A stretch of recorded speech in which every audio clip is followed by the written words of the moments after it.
Hi everyone, welcome to my YouTube channel. This is part 2 where I'm sharing another patient success story, and this is all about type 2 diabetes mellitus. This is Dr. Makhija. I'm a board certified endocrinologist and lifestyle medicine specialist, and bringing you the real world of diabetes by sharing some patient outcomes as well as success stories to help inspire you all.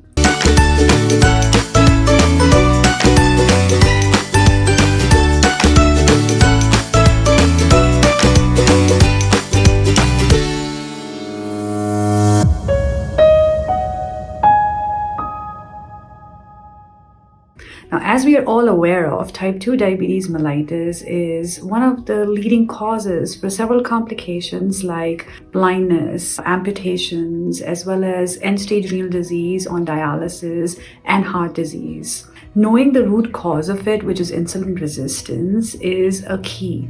But how do you implement certain changes in individuals who've had type 2 diabetes for decades with complications? Is there a chance to prevent these complications? Is there a chance to prevent amputation?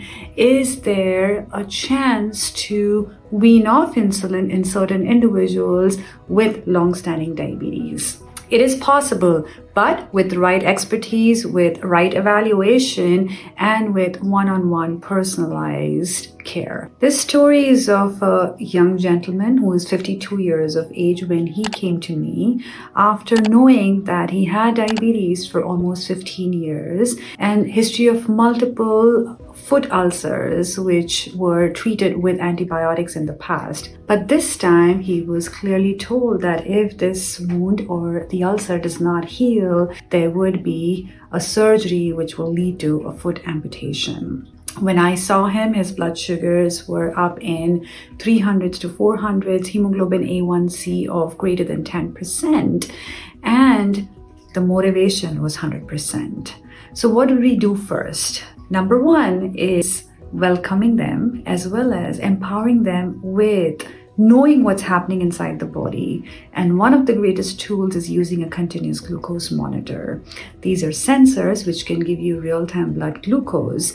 And with the right training and medical expertise, it can become a tool which will help in optimizing the blood sugar or the diabetes care. Number two is also understanding where are we at? What's the stage of diabetes? How much is the pancreatic reserve? And that could be checked with a C-peptide level once discussed with your diabetes care team.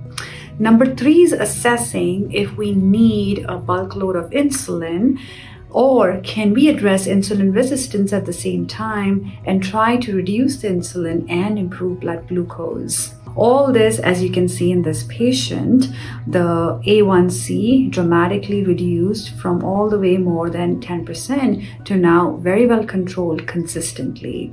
Number two that you could see in the graph is the weight change. Now, you may have a question that by having a foot ulcer, the patient was really not able to exercise. How did he accomplish weight gain? Well, if you're not able to walk, there are certain ways to help lose weight without injectables.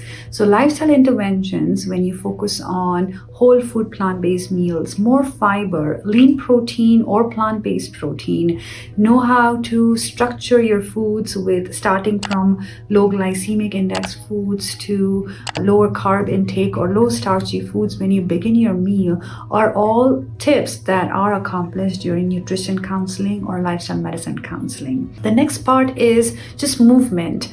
If you can't move the lower body, or in this case he couldn't walk, upper body stretches or any form of core exercises or deep breathing can all help to improve the glucose uptake in the cells and eventually add on to improving insulin sensitivity. The other aspect is also self-care. So how are we managing with water intake? What's our sleep looking like? What's our mindset? What kind of books and company are we exposed to? Add on to the inspiration at all times. So in summary, use of continuous glucose monitor, use of back and forth discussion with your diabetes care team or endocrinologist, preventing hypoglycemia, preventing hyperglycemic spikes or excursions, as well as incorporating a whole bunch of lifestyle interventions, which includes food, your nutrition, physical activity, movement, social connection, mindfulness, yoga, or any form of breath meditation, along with good sleep hygiene and avoidance of any substances which could worsen diabetes or the cardiovascular risks like smoking or excessive alcohol, should all be a part of this comprehensive diabetes care to improve our patient outcomes. If you like this video and story, please like and subscribe, and I will be sharing another success story soon with you. Thank you.